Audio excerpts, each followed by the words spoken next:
What celebrities have you encountered that were either really nice or really horrible? When my dad was about 9, 1964ish, he was on a plane from LA to Heathrow in coach with his mom. The stewardess came back and excitedly asked him if he wanted to meet a Beatle.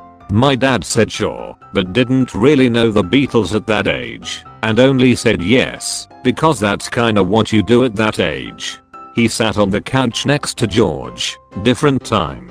Airlines treated you like people. George folds up his newspaper and says, "So, do ya like my music?" My dad says, like a confused 10-year-old, no. Apparently George smiled and went back to reading his newspaper. My dad sat there like a doofus for like 5 to 10 minutes until the stewardess came and got him. So George Harrison was cool to children, and my dad's the most stone cold 10-year-old ever. Oh my gosh, George is my favorite person ever. So nice to find a story about him, thanks for sharing. Met Dave Chappelle a few years back. Long story short, a friend of a friend got me and 2 friends into an after party. We were sitting at the bar when his manager offered us some shots. We talked with his manager for a while. Then Dave sat down near us. Dave was kind of sitting by himself, and he looks over at us and goes, "What's going on, fellas?" And we talked to him for about an hour.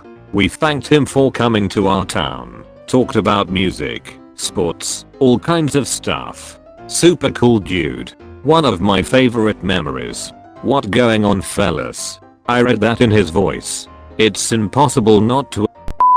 I met Vin Diesel at a truck stop diner when I was a kid. It was like 4 in the morning and me, my grandpa and Vin and his friend were the only ones in the diner, and we ended up getting sat at the table next to them. Vin and a friend were getting ready to go on some fishing trip, which was made obvious by the clothes they were wearing.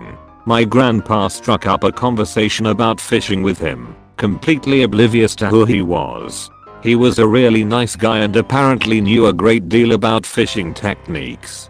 I was a bit geeked out and didn't say much or contribute to the conversation, but I spent the next hour of our road trip explaining to my grandpa who Vin Diesel was and why it was a huge deal we just met him.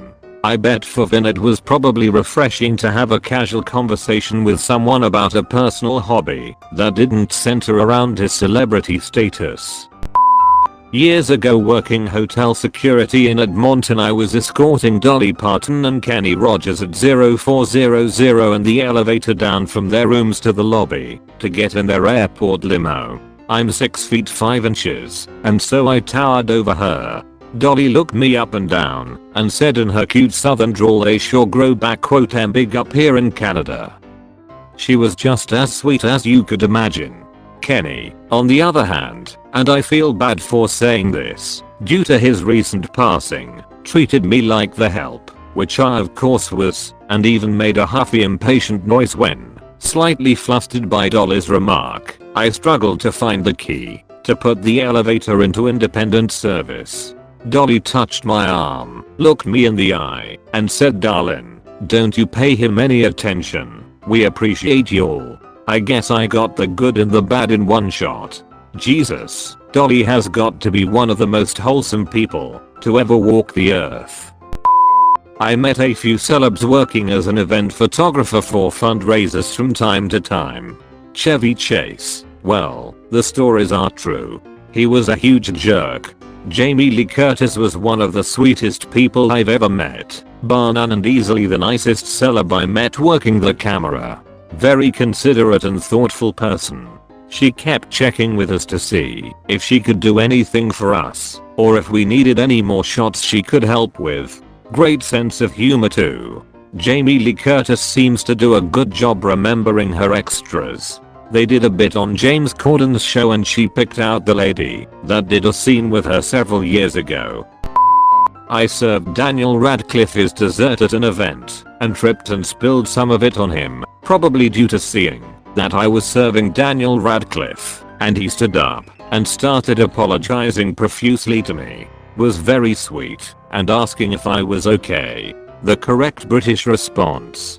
I like how fame never seemed to give him a big head. From what I understand, fame almost destroyed him. The stress of being Harry Potter and the uncertainty as the film series ended contributed to a fairly serious drinking problem.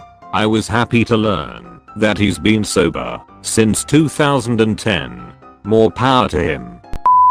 When I was a teenager, I met Neil Armstrong at a retirement ceremony that my dad brought me to. It was at a museum, and it was a private event.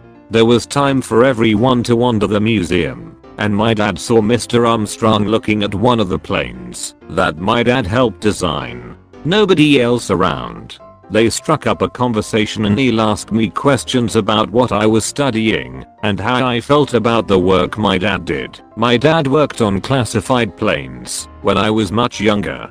He seemed like such a gentle guy to me. A bunch of other men suddenly joined us and started asking him for autographs, which he declined. It seemed to snap him out of his happy mood, and he kind of shut down and walked away. At that time I thought he was a bit of a jerk for not saying goodbye or anything, but I recently read about the hard time he had with fame, and I guess it makes sense. Genuinely amazing that you got to meet him, and one-to-one, with your dad, at that. He'll always be a one of a kind for what he achieved, so you should feel very lucky to have met him. My mom and sister met The Rock when he was still a wrestler. They had a couple car seats and tons of bags, having a hell of a time getting off the plane, and people were waiting, and then this massive guy offered to carry some things for them, and they happily took the help. He grabbed some bags and held the baby carrier with my niece in it and helped them off the plane and left.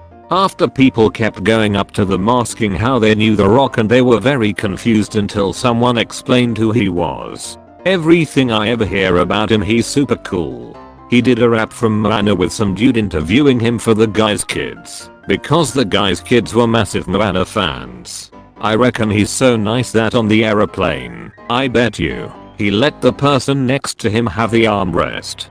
He probably thought, this isn't The Rock's elbow room, this is the people's elbow room. Snoop Dogg, totally, unflappably chill, 100% of the time. It's like a superpower. John Bon Jovi, smoked a cigarette with him, couldn't have been more down to earth. I believe he's making BBQ sandwiches for homeless people as we speak. Otto, Jeremy Piven, I like to give people the benefit of the doubt, must have been method acting for the Airy Gold role. Snoop Dogg, totally, unflappably chill, 100% of the time. It's like a superpower. There may be a reason for that. I ran into Adam Sandler outside of a Planet Fitness in Brooklyn in early 2016. As I was leaving the Planet Fitness, it looked like he was walking in. We made eye contact, so I stopped and held the door for him. He got to the door and stopped right before he walked through, in one of those fake poses that little kids make when you tell them to freeze. I stood there holding the door, plenty confused. For about 5 seconds, we just stood there, him, motionless, and I, standing there holding the door. Finally, he turned his head and said in the stereotypical Adam Sandler voice, who we killing? I'm not going in there. Giant grin on his face. We both laughed, and then he continued down the street. He was in my town in New York shooting something for Netflix a few years ago. When he was done for the day, he went down to the local park and started playing pickup games of basketball with people.